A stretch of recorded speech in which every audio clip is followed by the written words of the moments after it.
चलिए okay student, कैसे हैं आप सब लोग? आई होप आप सब बहुत अच्छे हैं, बहुत अच्छे से खेल कूद रहे हैं, लाइफ में इंजॉय कर रहे हैं एंड उसके साथ साथ स्टडीज भी कर रहे हैं। सो आज मैं एक नया टॉपिक लेकर आया हूँ आप लोगों के साथ करने के लिए, दैट इज फ्रैक्शन। तो जब भी हम फ्रैक्शंस की बात करते हैं तो उसमें हमें एक चीज़ का पता रहता है कि हमारे पास एक टोटल पार्ट होगा, उस टोटल पार्ट में से हमें कुछ पार्ट्स की बात करनी है। ठीक है, जस्ट लाइक 1 2 3 4। मान लीजिए मेरे पास 6 पीसेज हैं, 1 2 3 4 5 6। उसमें से मैंने 2 पीसेस किसी को दे दिए, तो वहाँ पे हम क्या देखेंगे कि हमारे पास फ्रैक्शन क्या बचा या फिर क्या फ्रैक्शन या कितना पार्ट हमने दे चुके हैं। ठीक है, तो वो सारी चीज़ें हमारे किस में आती है, फ्रैक्शन में आते हैं। तो फ्रैक्शन में हम इनके ऑपरेशन देखेंगे कि क्या होता है, प्लस माइनस मल्टीप्लिकेशन डिवीजन। ठीक है, ओके, तो हमारे पास आ गया यहाँ पे फ्रैक्शन। तो फ्रैक्शन की जो फॉर्म होती है उसको देखिए यहाँ पर।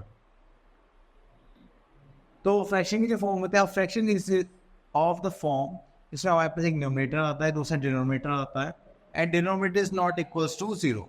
तो यहाँ पर जो हमारे पास डिनोमिनेटर रहेगा वो क्या रहेगा, नॉट इक्वल टू जीरो होना चाहिए। देन उसके बाद हमारे पास आता है कि हमारे पास कुछ होते हैं इक्विवेलेंट फ्रैक्शन। हाँ, इक्विवेलेंट फ्रैक्शन वो होते हैं जिसमें हमारे पास अलग अलग टाइप के क्या होंगे, फ्रैक्शंस होंगे एंड वो आपके पास सेम वैल्यू को कैरी करेंगे, जस्ट लाइक 2/6 और 1/3। अगर हम देखें तो दोनों अलग अलग फ्रैक्शंस हैं, अगर इसको हम सॉल्व करेंगे तो ये क्या हो जाएगा, 1/3 एंड 1/3। चलिए, तो उसके बाद आता है हमारे पास types of fraction. Types of fraction के लिए हमारे पास फर्स्ट काइंड है हमारे पास लाइक फ्रैक्शन। तो लाइक फ्रैक्शन वो फ्रैक्शंस होते हैं जिसमें हमारे पास जो डिनोमिनेटर है वो क्या रहेगा, सेम रहेगा। देन उसके बाद आता है हमारे पास अनलाइक फ्रैक्शंस। तो अनलाइक फ्रैक्शंस में क्या होता है, हमारे पास डिनोमिनेटर्स डिफरेंट होंगे और इन दोनों में मैटर नहीं करता कि आपके पास डिनोमिनेटर कैसा है कैसा नहीं। चलिए, उसके बाद आता है unit fraction.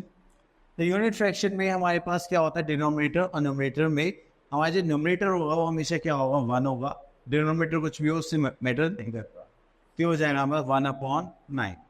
Next is proper fraction. Proper fraction का मतलब क्या है कि जब भी आपके पास एक न्यूमरेटर होगा, डिनोमिनेटर होगा, लेकिन उसमें हमारा डिनोमिनेटर न्यूमरेटर से बड़ा होना चाहिए। ठीक है, तो हम यहाँ पे देखेंगे कि हमारा numerator is less than the denominator. Clear? चलिए आगे चलते हैं। आगे हमारे पास आ गया है अब this is are improper fraction. Improper fraction में जब भी हम कोई भी बात करेंगे तो हमारे पास क्या होगा, न्यूमरेटर क्या होगा, बड़ा होगा या फिर इक्वल टू होना चाहिए हमारे डिनोमिनेटर के। ठीक है, तो अब देखो जैसे यहाँ पे हमारे पास फ्रैक्शन है 7/3। ठीक है, और ये हो गया 15/9। तो इसमें हमने देखा डिनोमिनेटर छोटा न्यूमरेटर बड़ा है, तो वो क्या हो गया हमारा improper fraction. Next is mix fraction. तो मिक्स फ्रैक्शन की जब हम बात करेंगे तो हमारे पास क्या आ जाता है, तो देखिए हमारे पास एक होल नंबर होगा और एक प्रॉपर फ्रैक्शन होगा। ठीक है, तो उसको हम क्या बोलते हैं, mix fraction. The second next is equivalent fraction. Equivalent fraction के बारे में ऑलरेडी बात कर चुके हैं। इसमें हमने क्या देखा था कि हमारे पास जो भी फ्रैक्शन होगा, मतलब 2-3 अलग अलग टाइप के फ्रैक्शन होंगे, तो वो क्या होंगे, हमारे पास सेम वैल्यू को कैरी करेंगे। देखिए फर्स्ट की वैल्यू ये थी 1/4, सेकंड की वैल्यू 2/8, ये हो जाएगा 1/4, जैसे 4/16, ये कितना हो जाएगा 1/4। ओके, तो नेक्स्ट हमारे पास आ गई है एक्सरसाइज 4.1। तो जब भी हम 4.1 एक्सरसाइज पर आए तो हम यहाँ पे क्वेश्चंस भी करने पड़ेंगे। चलिए तो क्वेश्चन देखते हैं। तो क्वेश्चन नंबर 1 में हमसे क्या बोला गया है, क्वेश्चन नंबर 1 में हमसे बोला गया right the fraction for the shaded parts. Shade parts का मतलब क्या है कि ये हमारा हो गया ए पार्ट, तो 1 2 3 4, दिस इज 1/4। ठीक है, next is question number 2, add and write the answer in the lowest term. Lowest term का मतलब हमें क्या होता है कि हमें जो भी वैल्यूज हैं वो बाद में डिवीजन या उनका कोई भी कॉमन फैक्टर नहीं होना चाहिए। ठीक है, वहाँ तक सॉल्व करनी है। तो चलिए इसको साइड में करते हैं और यहाँ पर आते हैं। Okay, देखिए first thing we have that is 1/21 plus 5/21 plus 7/21। तो हमने यहाँ पर करा 1/21 plus 5/21 plus 7/21। तो हमने यहाँ पे देखा कि हमारे पास जो क्वेश्चन है उसके जो डिनोमिनेटर्स है वो क्या होने चाहिए, सेम होने चाहिए। तो यहाँ पर हमारे पास डिनोमिनेटर्स क्या है, सेम है। तो हम डिनोमिनेटर को क्या करेंगे, कॉमन करेंगे। तो यहाँ पे हो जाएगा 1 + 5 + 7। ठीक है, तो 5 + 1 6 + 7 इज 30। ठीक है, तो यहाँ पर क्या आ गया हमारे पास कुछ हो गया यहाँ पे, तो यहाँ पर आ गया हमारे पास 13/21। अब देखिए इसमें कुछ सॉल्व करने के लिए नहीं है, तो इसका मतलब हम इसको बोल सकते हैं this is in lowest form. अगर इसमें कुछ भी एचसीएफ होता है, कॉमन फैक्टर होता है, तो हम क्या करते हैं, कुछ नहीं। चलिए नेक्स्ट क्वेश्चन देखते हैं। ओके, तो यहाँ पर आ गया हमारे पास क्वेश्चन नंबर 3। चलिए क्वेश्चन नंबर 3 में हम यहाँ पे देखते हैं सी टाइप। तो जो सी टाइप है, यहाँ पर हमारे पास क्या गिवन है, तो यहाँ पर आ गया हमारे पास 7/9 -1 5/9। क्लियर। चलिए अब उसके बाद हमने यहाँ पे क्या करना है, पहले तो जो मिक्स फ्रैक्शन है इनको चेंज करना है इसमें प्रॉपर नहीं, इम्प्रॉपर फ्रैक्शन में। तो चलिए देखिए कि तो 7/9 का कितना 63 + 7 तो कितना हो गया 70। तो ये हो जाएगा 70/9। Next is 9 × 9 + 5 that is 14/9। चलिए तो इसके बाद हम क्या लेंगे, यहाँ पे इसका ले लेते हैं हम एलसीएम। हमने देखा डिनोमिनेटर्स हम दोनों हमारे पास दोनों फ्रैक्शंस के सेम है, तो हमने यहाँ पे कॉमन ले लिया। दिस इज 70 एंड -14 करेंगे तो माइनस करेंगे तो हो जाएगा 60 एंड दिस इज 56/9। क्लियर। चलिए उसके बाद आते हैं हम यहाँ पर नेक्स्ट इज क्वेश्चन नंबर 4। अब यहाँ पर हमें क्या बोलेगा, right 4 equivalent fractions. Equivalent fractions के लिए हमें एक फ्रैक्शन ले लेते हैं। चलिए तो हम यहाँ से स्टार्ट करते हैं। 4/7 है हमारे पास, तो इसकी 1 से मल्टीप्लाई करेंगे तो हमारे पास क्या आ जाएगा 4/7। Next one is 4/7। Okay, this is now 4/7 multiply by 2/2। So 4 × 2 is 8 and 7 2 हो जाएगा हमारे पास 40। नेक्स्ट वी आर हैविंग 4/7, अब 3 से मल्टीप्लाई कर देते हैं तो 4 3 12, 7 3 21। The next is 4/7 into 4/4. This is 4 4 60 and 7 4 28. The next is 4/7 into 5/5. The 5 4s are another 20 and 7 5s are 35. यहाँ तक कोई प्रॉब्लम? चलिए तो ये हमने कर लिया। अब इसके बाद चलते हैं नेक्स्ट पार्ट पर। Okay, the next one is question number 5। Reduce the following fractions to its lowest term. Okay, lowest term तक रिड्यूस करना है तो हम इसमें से ले लेते हैं बी पार्ट ले लेते हैं। लोएस्ट टर्म का मतलब है कि जो भी हमारे पास फ्रैक्शन है उसको तब तक सॉल्व करते रहेंगे जब तक उसमें से एचसीएफ क्या ना आ जाए, 1 आ जाए, या फिर कॉमन फैक्टर कुछ नहीं आना चाहिए। ठीक है, तो हमने यहाँ पर देखा इसको सॉल्व करेंगे तो 13 5 65। अब यहाँ पे करेंगे तो 5 1 5 और 5 5 25। तो ये क्या हो गया हमारे पास 13/15। ये हो गया हमारा answer. Next is question number 6। Right P for the proper and I for improper and M for mixed fraction. देखिए प्रॉपर में पता है हमें क्या होगा, जो न्यूमरेटर है वो छोटा होता है। इम्प्रॉपर में क्या होगा, हमारा न्यूमरेटर होगा वो डिनोमिनेटर से बड़ा होगा। एंड मिक्स्ड फ्रैक्शन तो हमें पता ही है, जैसे कि ये इसमें एक प्रॉपर और एक होल नंबर है, उसके बाद एक फ्रैक्शन है, तो ये क्या हो गया हमारा मिक्स्ड फ्रैक्शन। ये हमारे पास ऊपर डिनोमिनेटर छोटा है, डिनोमिनेटर बड़ा है, तो ये क्या हो जाएगा हमारा प्रॉपर फ्रैक्शन। देन उसके बाद हम देख लेते हैं 22 और 18, तो ये क्या हो जाएगा हमारे पास improper fraction. The next is question number 7। Convert the following into mixed fraction. तो मिक्स्ड फ्रैक्शन में कन्वर्ट करने के लिए क्या करते हैं हम, चलिए पहले इसको साइड में कर देते हैं। हम यहाँ से ले लेते हैं बी पार्ट। तो बी पार्ट में हमारे पास क्या है, दैट इज 31/3 एंड इसको मिक्स्ड फ्रैक्शन में चेंज करने के लिए हम क्या करेंगे, QRD। Q for quotient, R for remainder, D for divisor. अब आप लोगों को अगर इसको डिवाइड करना है तो डिवाइड करेंगे कैसे, 3 और ये हो गया 31। 3 1 3 1, ये तो 0 हो जाएगा। देन 1 यहाँ पे नीचे कैरी कर लेंगे। देन इससे हम या तो इसके बराबर लेंगे या फिर इससे छोटा लेंगे। तो 3 0 कितना हो जाएगा 0, तो यहाँ पे बच गया 1 रिमाइंडर। तो क्वेश्चन कितना आ गया हमारे पास 10, रिमाइंडर कितना आ गया हमारे पास 1 एंड डिवाइजर कितना आ गया हमारे पास 3। तो ये हो गया 10 1/3। ठीक है, अब उसके बाद हमारे पास यहाँ पर आता है this part, fill in the blanks. Fractions with the same denominator are called fractions. तो चलिए हम यहाँ पे स्टार्ट करते हैं। अगर हमारे पास सेम डिनोमिनेटर है तो वो क्या होते हैं हमारे पास लाइक फ्रैक्शंस। ठीक है, तो ये हमने डिस्कस कर रखा है। एंड जैसे यहाँ पे लिखा हुआ है डी पार्ट में, इन 5/6 5 इज द न्यूमरेटर होता है एंड देन 6 इज डिनोमिनेटर। ठीक है, चलिए अब उसके बाद आ जाते हैं नेक्स्ट इक्विवेलेंट फ्रैक्शंस पर। इक्विवेलेंट फ्रैक्शन के बारे में हम पहले भी बात कर चुके हैं। उसमें क्या होता है कि सिंपली हमारे पास जो भी एक फ्रैक्शन होगा या फिर दो फ्रैक्शन होंगे, तीन फ्रैक्शंस होंगे, वो देखने में तो अलग अलग लगेंगे, लेकिन जब आप उनको सॉल्व करेंगे, फाइनल वैल्यू निकालेंगे, तो वो क्या हो जाएगा, हमारे पास इक्वल आ जाएगा। ठीक है, तो वो होते हैं हमारे पास इक्विवेलेंट फ्रैक्शंस। तो चलिए यहाँ तक हो गया है, अब आगे चलते हैं। अब आगे हमारे पास एक्सरसाइज और एनचेंटर 4.2। ओके, तो एनचेंटर 4.2 में हमें बताना है find N equivalent fraction of each of the following. Okay, तो पहले इसको साइड में कर देते हैं एंड यहाँ पे देखते हैं इक्विवेलेंट फ्रैक्शन निकालना है। तो ये हो गया हमारे पास बी इज 50/60 करेंगे। ठीक है, अब देखो इसका इक्विवेलेंट फ्रैक्शन निकालना है, एक ही निकालना है, तो हम इसको लोएस्ट फॉर्म में करेंगे तो ये क्या हो जाएगा 5/6। तो ये क्या हो गया हमारा आंसर। ठीक है, आप इसको अदर नंबर से मल्टीप्लाई कर सकते हैं, जैसे कि 2 से करेंगे तो 5 2 ज़ा 10 एंड 6 2 ज़ा 12। तो ये भी क्या होगा, इसका इक्विवेलेंट फ्रैक्शन ही कहलाएगा। इट मैटर्स कि आप कौन सा ऑपरेशन चूज करना चाहते हैं, मल्टीप्लिकेशन और डिवीजन। ठीक है, चलिए इसके बाद हम आ जाते हैं क्वेश्चन नंबर, ओके, इसके बाद हम करते हैं question number 2, check whether the following fractions are equivalent और नॉट। इक्विवेलेंट फ्रैक्शन करने के लिए हमारे पास क्या होना चाहिए, दोनों की वैल्यू सेम होनी चाहिए। चलिए, तो हमने देखा यहाँ पे दोनों में कॉमन क्या आ रहा है, 7 आ रहा है, तो 7 6 42, 7 10 70। तो हमने देखा तो यहाँ पे 6/10 ये हो गया 7/12।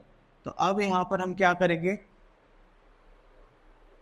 बताइए, अब हम यहाँ पे क्या करेंगे, अब हम देखेंगे कि यहाँ पर कोई इक्विवेलेंट फ्रैक्शन है या नहीं है। तो हमने देखा ये 6/10 7/12 तो इक्विवेलेंट है, आप बोलोगे नो सर।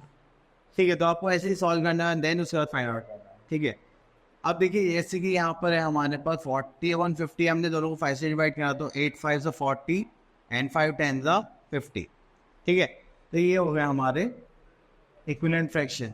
तो इसमें जब भी हमें ऐसा करना होता है तो हमें सिर्फ ये ध्यान रखना है कि हमारे पास कोई भी कॉमन फैक्टर नहीं आना चाहिए। ओके, तो हमारे पास आ गई है एक्सरसाइज 4.3 एंड इसमें हमारे पास अब कुछ क्वेश्चन है जो नॉर्मली हमें यहाँ पर करने हैं।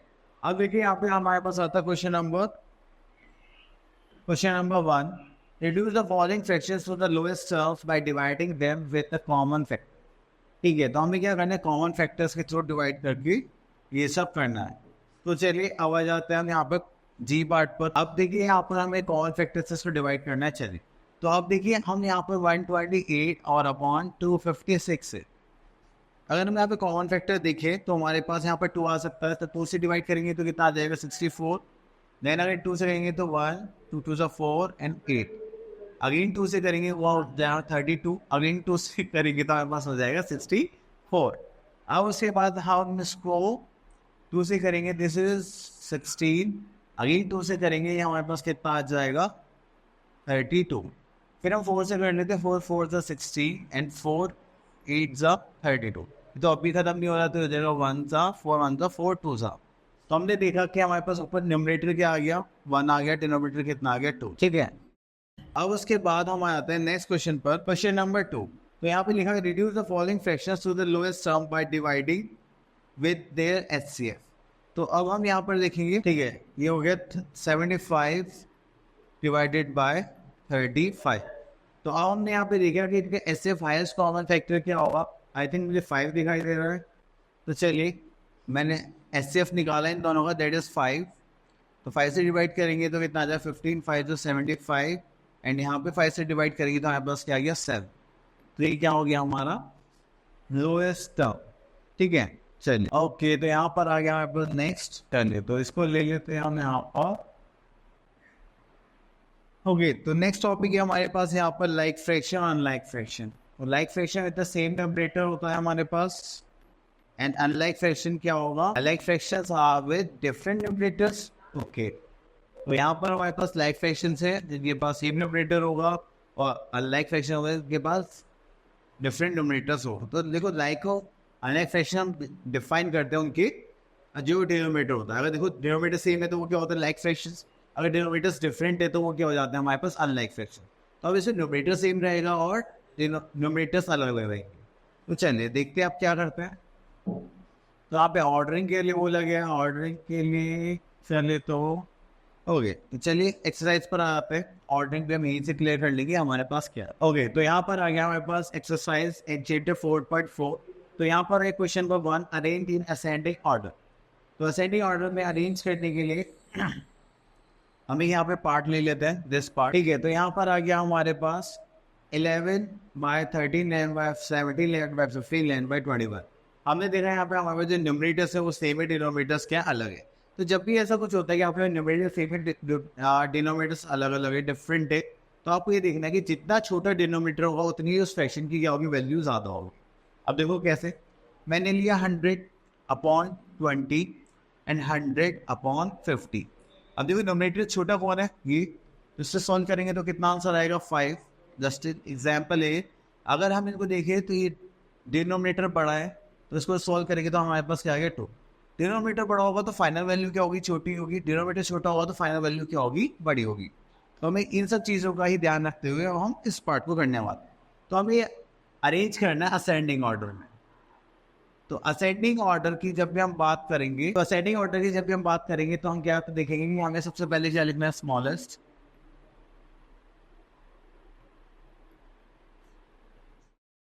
देन उसके बाद क्या लिखना है, लार्जेस्ट। तो यहाँ आ गया हमारे पास स्मॉलेस्ट एंड लार्जेस्ट। अब उसके बाद आ जाता है हमारे पास ये क्वेश्चन। तो अब देखिए सबसे छोटा कौन सा रहेगा जिसका डिनोमिनेटर सबसे बड़ा रहेगा। This is 30 17 15 21। This is 11/21 comma. अब उसके बाद आता है हमारे पास 11/17। देन उसके बाद आता है हमारे पास 11/15 कॉमा 11/13। तो ये हो गया हमारे पास। चले अब यहाँ पर हमने देखा है सबसे छोटा कौन सा हो गया, दिस वन, देन से बड़ा, देन से बड़ा, देन उससे बड़ा, दिस इज आर लार्ज। तो ये हो गया हमारा क्या, असेंडिंग ऑर्डर। चलिए अब इसके बाद हम नेक्स्ट क्वेश्चन देखते हैं कि हमें क्या बोला गया है। चलो इसको वापस ले आते हैं, ये आ गया हमारा वापस। Next is arrange and descending order. तो जो नेक्स्ट सीक्वेंस है उसे हमें क्या करना है, असेंडिंग ऑर्डर में करना है। ओके, चलिए तो इसको हम डिसेंडिंग ऑर्डर में करते हैं। उसमें से हम एक क्वेश्चन ले लेते हैं, दिस पार्ट। पहले में हमारे पास न्यूमरेटर सेम थे एंड डिनोमिनेटर्स डिफरेंट थे। इस बार हमने अलग केस ले लिया।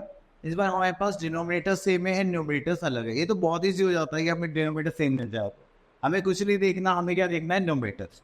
तो अब हम यहाँ पे क्या देखेंगे, हमारे पास आ गया है डिसेंडिंग ऑर्डर। डिसेंडिंग ऑर्डर का मतलब क्या होता है, डिसेंडिंग ऑर्डर का मतलब होता है कि आपके पास सबसे पहले कौन होना चाहिए, सबसे लार्जेस्ट नंबर होना चाहिए। देन सॉल्व करते हुए हम क्या करेंगे, स्मॉलेस्ट। ठीक है, अब देखिए यहाँ पर आ गया हमारे पास डिसेंडिंग ऑर्डर। डिसेंडिंग ऑर्डर के लिए हमने क्या देखा है, तो ये हो गया 4/17 9/17 5/17 1/17 6/17। ठीक है, तो अब देखिए यहाँ पे देख लीजिए, अब हम यहाँ पे क्या करेंगे, हम लेंगे सबसे पहले लार्ज। तो देखिए सबसे बड़ा नंबर कौन सा होगा, जिसका न्यूमरेटर सबसे बड़ा होगा। तो हमारे पास क्या आ गया, 9/17। उसके बाद हमारे पास आ गया 5/17। नहीं, हमारे पास 6/17 भी तो है, comma, then 5/17 comma 4/17 comma, then 1/17। ठीक है, चलिए उसके बाद हम आगे आ जाते हैं। ओके फाइन, तो चलिए हम यहाँ पर आ जाते हैं नेक्स्ट पार्ट पर। तो नेक्स्ट पार्ट क्या है हमारा, हमारे पास है compare by using greater than less than और इक्वल्स टू। ठीक है, तो अब यहाँ पर आ जाते हैं, इसमें से हम देखते हैं दिस पार्ट। अब देखो डिनोमिनेटर सेम है तो हमें सिर्फ क्या कंपेयर करना पड़ेगा, यहाँ पे न्यूमरेटर। न्यूमरेटर पे आप देखेंगे यहाँ पर 3 है, यहाँ पर 2 है, तो कौन बड़ा हो गया, 3। नेक्स्ट इसके नीचे वाले केस देखते हैं। देखिए यहाँ पे न्यूमरेटर सेम है बट डिनोमिनेटर्स अलग है। तो जिसका जितना छोटा डिनोमिनेटर उसकी वैल्यू उतनी ही क्या होगी, बड़ी होगी। ये तब कब होगा, जब न्यूमरेटर सेम होंगे। हमारे पास कौन बड़ा हो जाएगा, ये। क्लियर। तो चलिए हमने दोनों टाइप के यहाँ पे कर लिया, अब आप आगे देखें। एडिशन ऑफ फ्रैक्शंस, ओके चलिए तो एडिशन है तो इसको 1 by 1 करते हैं। ओके तो हम यहाँ पर एक क्वेश्चन ले लेते हैं, दिस डी पार्ट ले लेते हैं समझने के लिए, ठीक है। डी पार्ट के लिए अब यहाँ पर बैठे हुए हैं हम देखेंगे तो हमारे पास 1 by 20, then 3 by 10 and then 2 by 15। हमने देखा यहाँ पे हमारे पास 3 नंबर से 20, 10, 15, तो ये हो गया 20, 10, 15। तो इसको 5 से डिवाइड करेंगे तो हो जाएगा 4, 2, 3, then 2 से करेंगे 2, 2 सब 4, 2 on the 2, this is 3, this is 2, 1, 1, 3 and again 3, clear। अब यहाँ पर आ गया हमारे पास 5 2 से 10, 2 से 20, 20 into 3 कितना हो गया 60, ये तो चलिए 60 हो गया। अब हमें क्या करना है, हमने देखा कि एल्सियम 60 हो गया तो हमें ऊपर नीचे भी चेंज करना पड़ेगा। अब 1/20 को क्या बनाना है 60 बनाना है, 3/10 अब यहाँ पे आ गया 2/50। अब देखिए यहाँ पर हमें क्या करना है 20 को क्या बनाना है 60, तो हम किस मल्टीप्लाई करेंगे यहाँ पे 3 से, जिस नंबर से डिनोमिनेटर में मल्टीप्लाई करेंगे उसी नंबर से हम किससे मल्टीप्लाई करेंगे न्यूमरेटर में। अब हमें 10 को क्या बनाना है 60, तो यहाँ पर हम किससे मल्टीप्लाई करेंगे 6 से, और अगर 15 को हमें क्या बनाना है 60, तो यहाँ पर हम किससे मल्टीप्लाई करने वाले हैं 4 से, क्लियर। चलिए इतना करने के बाद अब 3 1 3/60 प्लस 6 3 18/60 प्लस 4 2 8/60, तो उसको कंबाइन करेंगे तो हमारे पास क्या आ जाएगा 60, दिस इज 3 प्लस 18 प्लस 8, ये कितना हो जाएगा 8 + 16 26 29, दिस इज 29/60, क्लियर। चलिए अब उसके बाद हम आ जाते हैं और क्वेश्चंस पर, चलिए तो और देखते हैं इसमें। तो चलिए इस बार एक पार्ट ले लेते हैं हम मिक्स फ्रैक्शन का। अब मिक्स फ्रैक्शन का सॉल्व करने के लिए हम ले लेते हैं डी पार्ट। हमने यहाँ से डी पार्ट लिया तो इनका भी हमें सम ही करना है। देखिए इसको सॉल्व करने के दो तरीके हैं, या तो आप होल नंबर्स को ऐड कर लो या फिर इनको इम्प्रॉपर में चेंज भी कर लो। चलिए तो हम पहले इम्प्रॉपर में चेंज कर लेते हैं। 7 × 3 21 + 1 that is 22/7 plus 7 4 is 28 20 and 30, this is 33/7, 7 is 42 + 1 43/7।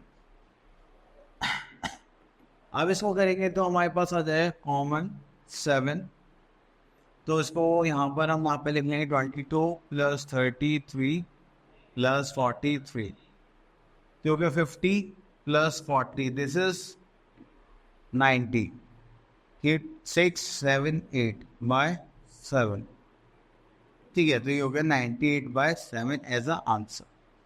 अब देखिए इसको हो सकता है कि मैं मिक्स फ्रैक्शन में करने के लिए बोला जाए, बट ये कट सकता है।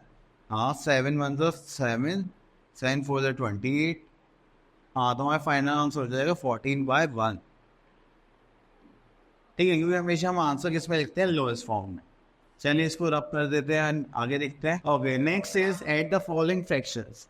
एट द फॉलोइंग फ्रैक्शंस में हम यहाँ पर बहुत सारे फ्रैक्शंस हैं, बस आपको सिंपली एड ही तो करना है, तो आप इनमें प्लस करके कर सकते हैं। चलिए नेक्स्ट आता है सब्ट्रैक्शन।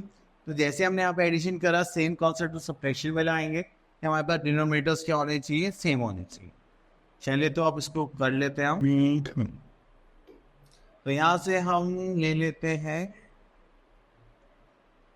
एफ पार्ट ले लेते हैं, ठीक है, एंड एक और ले लेते हैं हम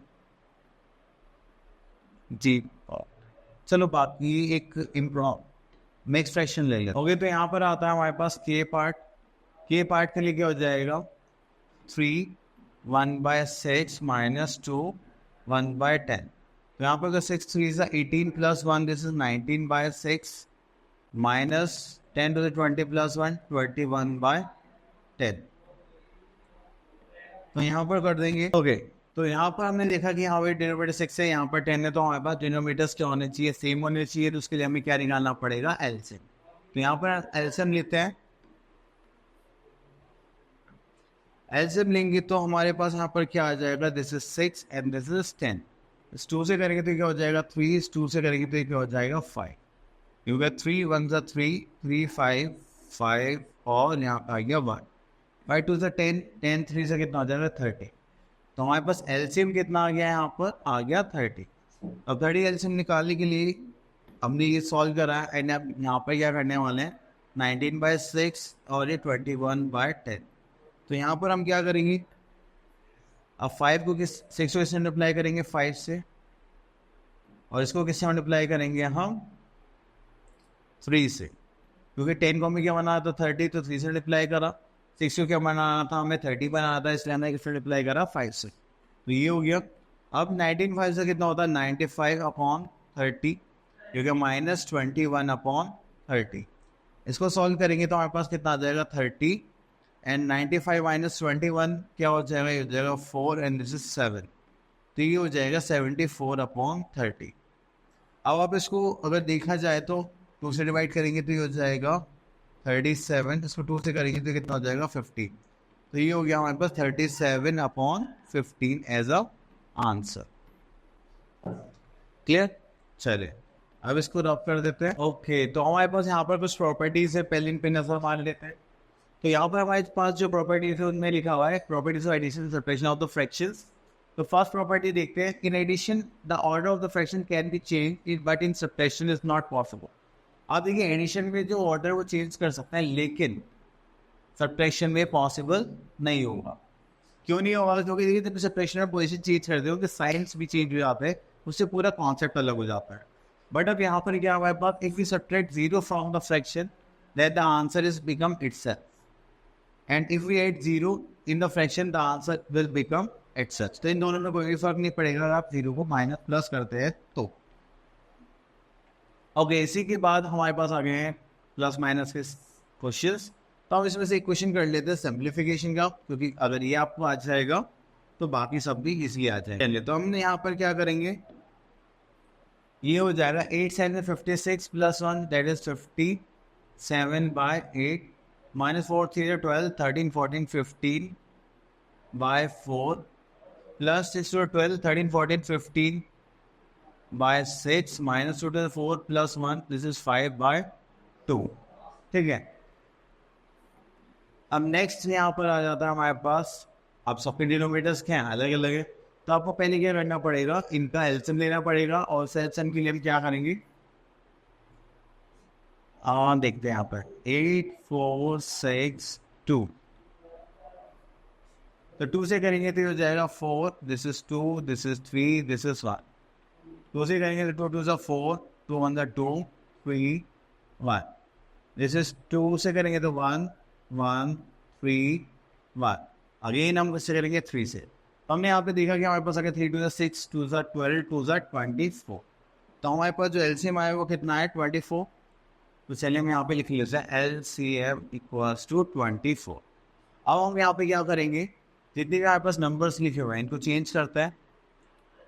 दिस इज -15/4 15/6 5/2। तो देखिए 8 को हमें क्या बनाना है 24, तो हम किस मल्टीप्लाई करेंगे 3 से। अगर हम यहाँ पर इसको क्या बनाना है 24, तो हम यहाँ पर इसे मल्टीप्लाई करेंगे 6 से। अगर यहाँ पर मल्टीप्लाई करना है तो इसको करेंगे हम 4 से, एंड 2 को मल्टीप्लाई कर देंगे यहाँ पे 12 से 24 बनाने के लिए। ठीक है, तो ये हो गया 5 7 से 21 दिस इज 2 5 3 15 16 17 अपॉन 8 3 24 6 5 33 6 1 6 7 8 9 अपॉन 24। ठीक है, प्लस 15 4 60 अपॉन 24 माइनस 12 5 60 अपॉन 24। ठीक है, अब देखिए सबसे अच्छी बात क्या है कि अब यहाँ पर ये प्लस में ये माइनस में, तो प्लस माइनस क्या हो जाता है कैंसिल आउट हो जाता है सेम नंबर। तो अब हम इनको क्या करते हैं थोड़ा छोटा कर लेते हैं जिससे कि हम आगे भी सॉल्व कर सकते। तो चलिए तो अब इनका क्या करते हैं, डिनोमिनेटर सेम है तो यहाँ पर आ जाएगा 171 माइनस 90। चलिए यहाँ पर आ गया 171 माइनस 90 दिस इज 0, एंड इसमें करेंगे तो ये हो जाएगा हमारे पास 81। हाँ 1 माइनस 0 इज 1, एंड इसमें करेंगे तो 9 2 18 9 और 7 18। ठीक है, तो ये हो गया हमारे पास 24। अब देखो यहाँ पे हाईएस्ट कॉमन फैक्टर हमारे पास क्या बन रहा है 3, तो ये हो जाएगा 27 दिस इज 8, हमारे पास आंसर आ जाए 27/8 एज अ आंसर। क्लियर? चलिए तो इसको रब कर देते हैं पहले और देखते हैं हमारे पास और कुछ है क्या। ओके तो अब हमारे पास आ गई है इंटीग्रल एक्सरसाइज 4.8। इसमें हमें क्या आगे बने वर्ड प्रॉब्लम। तो वर्ड प्रॉब्लम्स में से हम क्वेश्चन सेलेक्ट करते हैं। Question number 2। अब यहाँ पे लिखा हुआ है 3 boxes wait 3 kg, 2/2 kg, 7 1/10 kg respectively. A pulley carries all 3 boxes. What is the total weight carried by the pulley? तो देखिए यहाँ पर हमारे पास सारा जाएगा तो उसके बाद ये प्लस हो जाएगा, तो इसको नहीं करते, थोड़ा सा इसको करते हैं। ये तो सिंपल एडिशन का हो गया, सब्ट्रैक्शन का करते हैं। तो सब्ट्रैक्शन का थोड़ा सा देख लेते हैं। चलिए तो इसको क्रॉप कर लेते हैं। चलिए तो यहाँ पर हमारे पास एक क्वेश्चन आ गया है, that is mister Sharma bought 1/2 liter of milk. Out of this milk 3/4 liter was consumed. How much milk is left? तो चलिए अब यहाँ पर आ गया कि कितना मिल्क बचा है। ठीक है, तो अब आपने देखा कि जब भी बची हुई चीज़ निकालनी होती है तो हम कौन सा कॉन्सेप्ट यूज़ करते हैं, सब्ट्रैक्शन। तो चलिए हम यहाँ पर देखते हैं। तो सब्ट्रैक्शन के लिए हमें यहाँ पर देखिए, यहाँ पर टोटल क्वांटिटी कितनी के बाद है, हम यहाँ पे लिख लेते हैं total quantity of milk. Total quantity of milk है 1/2 लीटर। ठीक है, इसको अगर हम चेंज करेंगे 9 to 18 + 1 litre, this is 19/2 litre. Okay, then out of this milk 3/4 litre was consume. तो हम यहाँ पे लिख लेते हैं क्वांटिटी कंज्यूम्ड, कितना गिवन है हमें 3/4 लीटर। इसको चेंज करेंगे 7 4 0 28 29 30 31, दिस इज 31/4 लीटर। ठीक है, next is how much milk is left with him. तो हमें यहाँ पे क्या लिखना है, मिल्क लेफ्ट विद हिम। चले तो हम यहाँ पे लिख लेते हैं quantity of milk left. Quantity of milk left कितना होगा, चलिए तो हमारे पास टोटल में से हम क्या करेंगे, जो हमारी कंज्यूम क्वांटिटी है उसको माइनस कर देंगे। इतना करने के बाद चलिए इसको थोड़ा सा छोटा कर लेते हैं क्योंकि सॉल्व भी तो करना है। ओके, तो यहाँ पर हम देखेंगे इनके पास डिनोमिनेटर 2 है, यहाँ पर 4 है, तो 2 and 4 का एलसीएम निकालेंगे तो देखो हमारे पास क्या आ जाएगा, 4 आ जाएगा। तो हम यहाँ पे क्या करने वाले हैं, 19/2 × 2/2 - 31/4, दिस इज 92 = 38/4 - 31/4। तो यहाँ से करेंगे तो हमारे पास कितना आ जाएगा, 7/4। This is final answer. Clear? चलिए इतना करने के बाद हम आगे चलते हैं। ओके, तो यहाँ पर हमारे पास आ गया है, तो इसी टाइप के यहाँ पे सारे क्वेश्चन है वो आप लोग चेक कर लेना। चलिए नेक्स्ट कॉन्सेप्ट आ गया हमारे पास मल्टीप्लीकेशन। तो मल्टीप्लीकेशन ऑफ फ्रैक्शन, तो जब भी हमारे पास मल्टीप्लीकेशन ऑफ फ्रैक्शन होता है तो हमें यहाँ पे न्यूमरेटर को न्यूमरेटर से मल्टीप्लाई करना होता है, डिनोमिनेटर को डिनोमिनेटर से। चलिए और देखते हैं हमारे पास और कुछ है। ओके, तो आगे देखते हैं। तो यहाँ पर कुछ है तो नहीं। ओके, तो बेसिक सी चीज़ें जो हम क्वेश्चन करते वक्त भी समझ सकते हैं।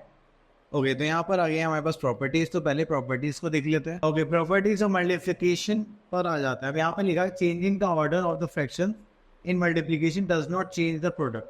हम देखो, अगर आपको ऑर्डर चेंज करना है फ्रैक्शन का तो आप ऑर्डर चेंज करिए एंड देन उसके बाद आपके पास आंसर में कोई भी चेंज नहीं आएगा। Next in changing the grouping. अब देखो ग्रुपिंग में क्या होता है, या तो फर्स्ट 2 ले लो या फिर लास्ट 2 ले लो पहले। तो देखो जैसे यहाँ पे हमारे पास 3 फ्रैक्शन थे, हमने फर्स्ट 2 का ग्रुप बनाया एंड लास्ट 2 का ग्रुप बनाया। ठीक है, तो इसका मतलब क्या हो गया कि हमने यहाँ पे इनका ग्रुप चेंज करा, देन उसके बाद हमने यहाँ पे आंसर्स निकाले तो अभी इनमें कोई चेंज नहीं आया। Next we are having question number third part, the product of a fraction and 1 is the fraction itself. ठीक है, तो अगर हम किसी भी फ्रैक्शन की 1 से मल्टीप्लाई करेंगे तो हमारे पास आंसर क्या आ जाएगा, सेम। अगर हम प्रोडक्ट ऑफ फ्रैक्शन की बात करें, अगर हम किससे मल्टीप्लाई कर रहे हैं, 0 से मल्टीप्लाई कर रहे हैं, तो हमारा आंसर हमेशा क्या आएगा, 0 आएगा। क्लियर? तो ये सारी चीजें थी हमारे पास एक्सरसाइज करने के लिए।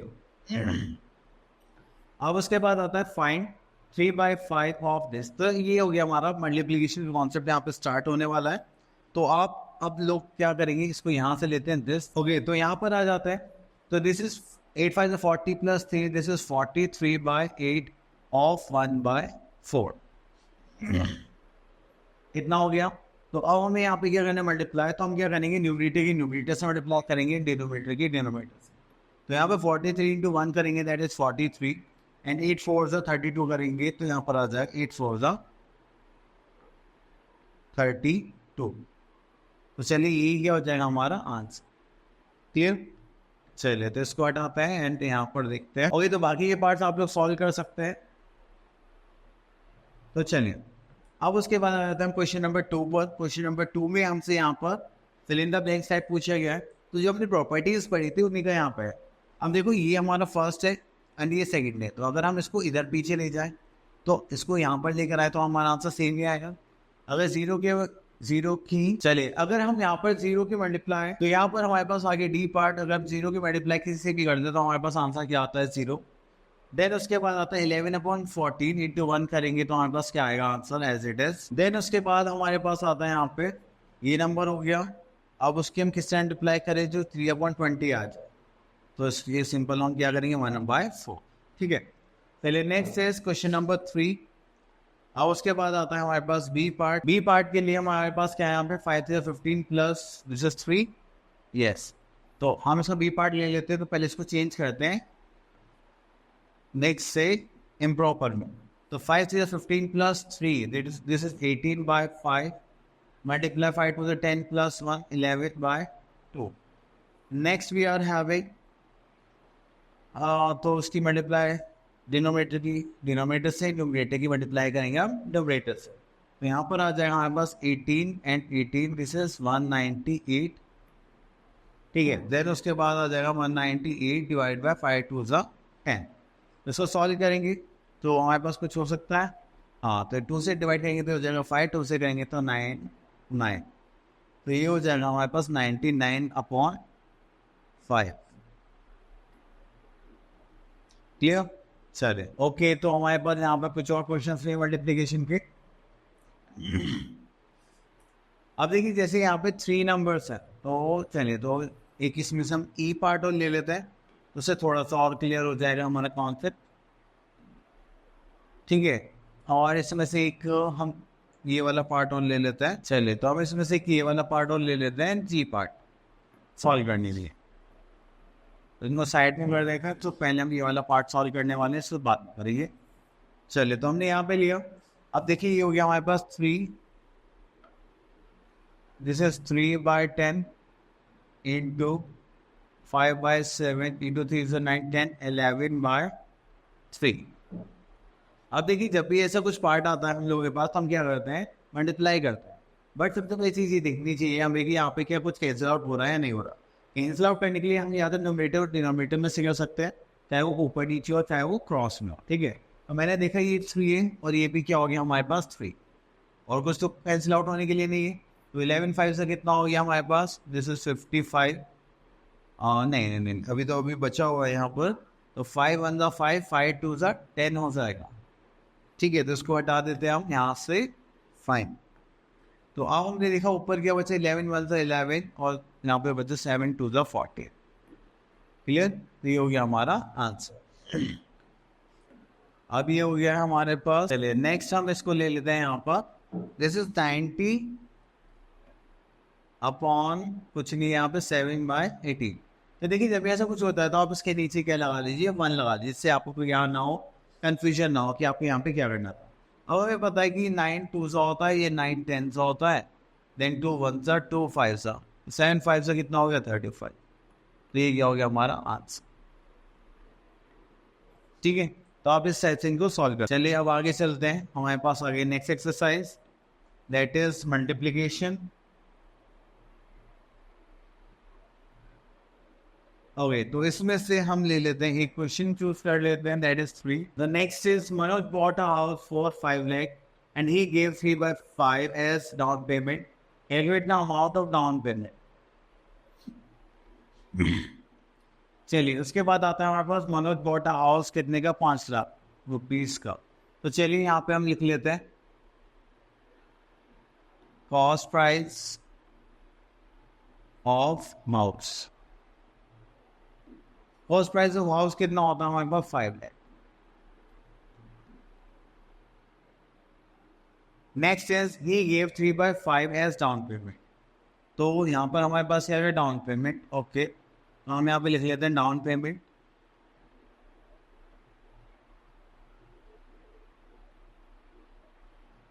डाउन पेमेंट ऑफ हाउस जो कि कितनी थी हमारी, 3/5 ऑफ जो भी हमारे पास हाउस की प्रॉपर्टी होगी तो वो थी हमारी 5 लाख। तो जब भी 3/5 और ये 2/5 वाला कॉन्सेप्ट होता है तो हमें टोटल अमाउंट का ही निकालना होता है। अब देखिए इससे मल्टीप्लाई करेंगे तो 5 से कट हो जाएगा, तो यहाँ पे आ गया 1। तो 1 × 3 हो गया 3, और बाकी हम 0 ऐड कर देंगे, हो गया 3 लाख। अब पूछा था calculate the amount of down payment, यही हो गया हमारी amount of down payment. Clear.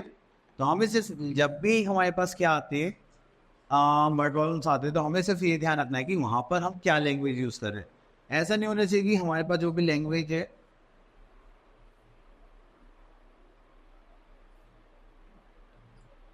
आप उसे नहीं समझ पा रहे लेकिन बाकी सब कुछ करते जा रहे हैं। ठीक है।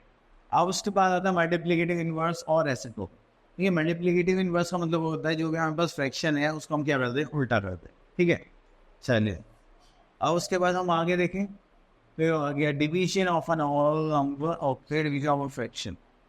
तो हमारे पास डिवीजन का कॉन्सेप्ट आ गया। चलिए सबसे पहले हम प्रॉपर्टीज देखते हैं, देन उसके बाद आगे चल। When we divide a fraction by itself the question is always zero. जब भी आप दो फ्रैक्शंस को डिवाइड करेंगे तो आपके पास आंसर क्या आएगा, हमेशा सेम आएगा। Next when we divide a fraction by 1, अगर हम किसी फ्रैक्शन को 1 से डिवाइड करते हैं, the question of the fraction is itself. तो जब भी हम 1 से डिवाइड करेंगे तो आपके पास फ्रैक्शन क्या आ जाएगा, 1 आ जाएगा। देन हमारे पास है third part, and 1 is divided by any fraction, the quotient is the reciprocal of the given number। तो अगर हम 1 को किसी भी फ्रैक्शन से डिवाइड करते हैं तो उसका जो आंसर होगा वो क्या होगा, रेसिप्रोकल, मतलब उल्टा हो जाएगा। अगर आप 0 को किसी फ्रैक्शन से डिवाइड करेंगे तो आपके पास आंसर क्या आएगा, हमेशा 0 आएगा। क्लियर। चलिए अब डिवाइड करना है। डिवाइड करने के लिए हमारे पास यहाँ पर कुछ क्वेश्चन है। तो देखिए यहाँ पर डिवाइड करने के लिए हम ले लेते हैं यहाँ पर डी पार्ट। तो डी पार्ट में लिखा है 12/23 डिवाइडेड बाय 6। तो इसको करेंगे तो हमारे पास क्या आ जाएगा, 12/23 मल्टीप्लाई करेंगे तो ये क्या हो जाएगा, रेसिप्रोकल, दिस इज 1/6 तो 6 2 12। हमारे पास आंसर क्या आ जाएगा, 2/23। तो इस टाइप से हमें क्या करना है, यहाँ पे डिवीजन करना है। ओके, नेक्स्ट आता है हमारे पास question number 2, find the multiplicative inverse. तो मल्टीप्लिकेटिव इनवर्स के पे हम बात करेंगे तो हमारे पास यहाँ पे जैसे एफ पार्ट है 8 2 पहले से चेंज कर लेते हैं, 8 2 16 + 1 17/2। तो इसको रेसिप्रोकल करने के लिए हम क्या करेंगे, इंटरचेंज, तो ये हो जाएगा 2/17। क्लियर। चलिए नेक्स्ट इज थोड़ा हो गया। तो next is question number 3, find the question. तो अब यहाँ पर हमें क्या करना है, इसको सॉल्व करना है एंड देन हमें क्वेश्चन निकालना है। तो हम इसमें से क्वेश्चन चूज कर लेते हैं पहले। तो वो हम ले लिया है, तो हमने यहाँ से लिया है जी पार्ट। चलिए तो इसको ऊपर कर देते हैं, ये आ गया हमारा जी पार्ट। तो जी पार्ट में हमारे पास आ गया 6/7 डिवाइडेड बाय 11/40। सबसे पहले हम इसको चेंज कर लेते हैं। So 49 + 1 50, this is 55/7 divided by 11/40। अब ये जो डिवीजन का साइन है ये नेक्स्ट स्टेप में क्या हो जाता है, चेंज हो जाता है, मतलब ये फॉर्मेट है हमारा। ठीक है, तो ये फॉर्मेट है। तो डिवीजन के बाद क्या आ जाएगा, मल्टीप्लाई का साइन आएगा। देन इसको हम क्या कर देंगे, रेसिप्रोकल। रेसिप्रोकल ही कैसे हो जाएगा, 14/11। मैं पता है 7 1 7 7 2 40 11 5 55। तो हमने यहाँ पे देखा 5 2 से कितना हो गया, 10/1। तो ये क्या हो गया हमारा आंसर। क्लियर। चलिए और देखते हैं यहाँ पर कुछ है। ओके, तो यहाँ पर आ गया है हमारे पास फिल इन द ब्लैंक्स आ गए हैं। तो मतलब फिल इन द ब्लैंक्स होते हैं हमारी प्रॉपर्टीज के लिए। अब देखिए किसी भी नंबर को आप सेम नंबर से फ्रैक्शन से डिवाइड करें तो आंसर क्या आ जाएगा, 1 आ जाएगा। अगर इसमें देखिए तो 0 को आप जिससे भी डिवाइड करेंगे तो आपका आंसर क्या आना चाहिए, 0। ठीक है, बाकी के लिए हाँ, और डी पार्ट में अगर आप 1 से डिवाइड करेंगे तो हमारे पास आंसर क्या आ जाएगा, सेम। तो ये सारी हमने प्रॉपर्टीज पढ़ी थी। अब उसके बाद आ गई हमारे पास वर्ड प्रॉब्लम्स। तो वर्ड प्रॉब्लम्स में हमारे पास आ गई एक्सरसाइज एजेंडर 4.12। तो चलिए, तो इसमें से क्वेश्चन ले लेते हैं, देन उसको सॉल्व करते हैं। तो क्वेश्चन करने के लिए हमें लैंग्वेज का समझ में आना बहुत जरूरी है। ओके, तो यहाँ पर आ गया question number 3। A rope is this meter long. It divided into few equal parts of each 1/3 meter long. And how many pieces of the rope has been divided? तो यहाँ पर हमें ये बताना है कि रोप के कितने पीसेस होंगे, मैंने नंबर ऑफ पीसेस निकाला। तो ऑब्वियसली हमारा कौन सा कॉन्सेप्ट हो गया, डिवीजन का। तो चलिए हम इसको स्टेटमेंट वाइज करते हैं। तो चलिए यहाँ पे लिख लेते हैं total length of rope. Total length of rope कितने, 5, 3/9 metre. Then if it is divided into few equal parts of length, तो ठीक है, तो उसके लिए लिख लेते हैं हाँ, each length of each piece लिख लेते हैं। चलिए, तो यहां पे लिख लेते हैं length of each piece. Length of each piece है वो कितना होगा, 1/3 मीटर। 9 5 45, 46, 47, 48, 48/9 मीटर। जैसे 3 1 3 + 1, दिस इज 4/3 मीटर। देन उसके बाद आता है हाउ मैनी पीसेस। तो यहाँ पर आ जाएगा हमारे पास नंबर ऑफ पीसेस।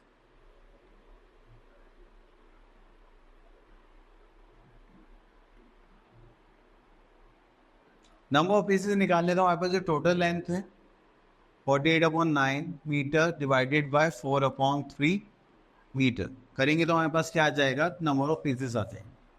यानी इसको करते हैं। ओके, तो यहाँ पर आ गया नंबर ऑफ पीसेस के लिए हमें डिवीजन करना है, तो इसको मैं यहाँ पर सॉल्व कर देता हूँ। That is 48/9। इसके बाद डिवीजन के बाद नेक्स्ट स्टेप में क्या आता है हमारे पास, मल्टीप्लाई का साइन, एंड ये क्या हो जाएगा, रेसिप्रोकल। तो ये हो जाएगा 3/4। ओके, तो 3 से इसको कट कर सकते हैं, 3 1 3, 3 3 9। 4 से करेंगे तो 4 1 4, 4 2 8। तो ये हो जाएगा 12/3। क्लियर। चलिए, अब यहाँ पे आ गया हमारे पास 12/3 मीटर।